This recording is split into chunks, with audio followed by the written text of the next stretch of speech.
Just a few days ago on November 9th, Richard Allen wrote a letter to the judge. He's changed his mind about a lawyer, and in his letter, he's using some interesting choices of wording. He has until November 17th to get this all sorted out, and desperate times call for some desperate measures. So now, let's get into it. Richard Allen's letter written to the judge on November 9th does have an air of desperation to it.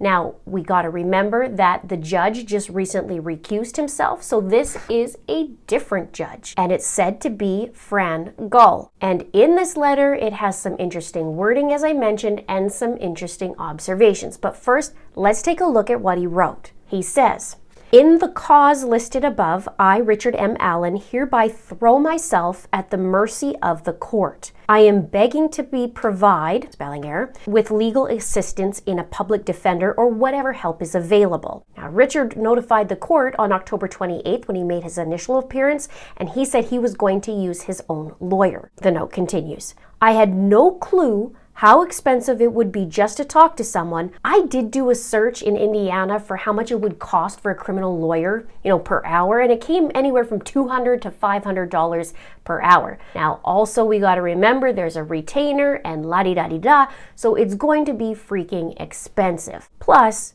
with this type of case, it is huge, so I don't even know. I can't even begin to fathom how much this would cost." And as I keep reading this, it makes me wonder what goes on in a person's mind when they write this, especially with the charges that they have. He continues, "I also did not realize what my wife and I's immediate financial situation was going to be. We have both been forced to immediately abandon employment, myself due to incarceration and my wife for her personal safety. She has had to abandon our house for her own safety. What little reserve there is will fail to even maintain the original residence." So my immediate thought, and I'm going to put this disclaimer, he is innocent until proven guilty in a court of law. However, my immediate thought was, maybe you should have thought about that before you did what you are accused of, allegedly. And let's talk about this safety. Imagine his wife, and his wife has been going with him every single week, 3 to 4 times a week, to these pubs and talking, being part of the community, friends with people, talking about the case. We know that Richard Allen was talking about the case to others and also the bar owner, and he would give some input and he would talk about the case. So now his wife has to face all these people if she stayed in this home, not to mention people would be extremely upset. So it's understandable she's not there. Not to mention she has to face what her own husband of over 30 years is accused of.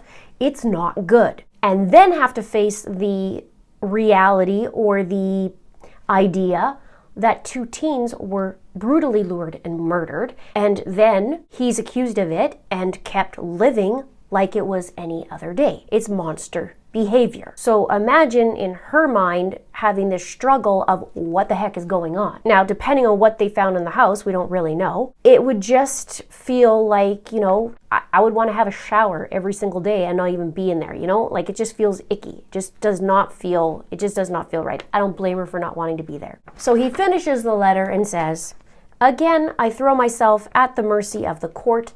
Please provide me whatever assistance you may. Thank you for your time in this most urgent matter." As I said, he has until the 17th to get this all figured out. Sincerely, Richard M. Allen. Now, just reading that, I think about what goes on in a person's mind with the charges that he has, right? And then having to sit down and write this. I mean, does he sit and go, I have to really sweeten this up because I'm in a lot of doo-doo. So just looking at this letter, I see a few interesting things. Number one, he repeats the exact phrase, "throw myself at the mercy of the court." He starts off and says, "In the cause listed above, I, Richard M. Allen, hereby throw myself at the mercy of the court." He finishes it and says, "Again, I throw myself at the mercy of the court." There's another thing that's very interesting. He uses the words abandon twice. He repeats that as well. He says, we have both been forced to immediately abandon employment, myself due to incarceration and my wife for her personal safety. She has had to abandon our house for her own safety. And he uses the word safety twice. This to me, I do think this is calculated and thought out.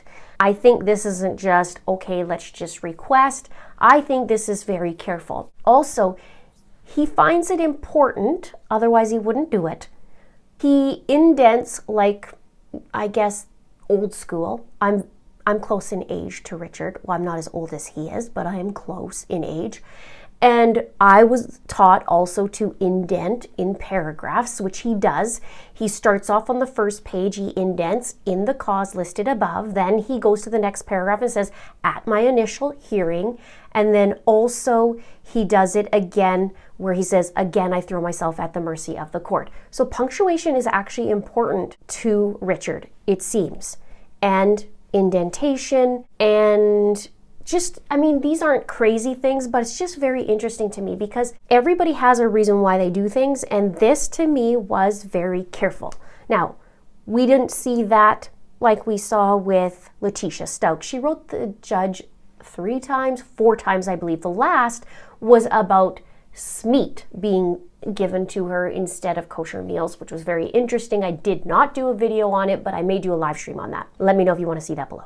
But unlike Letitia, he did not put I am innocent down. Just saying, because Letitia likes to do that, and then she pled guilty by reason of insanity. She changed her plea. We do know that Richard Allen did plead not guilty earlier, but I do wonder what the heck they have on him.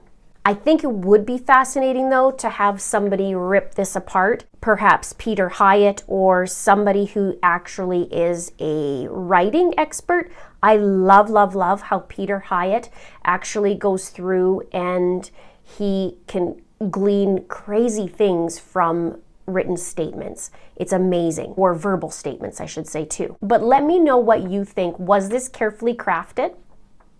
Or was this, well, I just need to get a lawyer, so I better beg the judge? Let me know below. Here's what you can watch next, and you can see the Delphi playlist right here. Thank you so much for watching. We'll see you soon.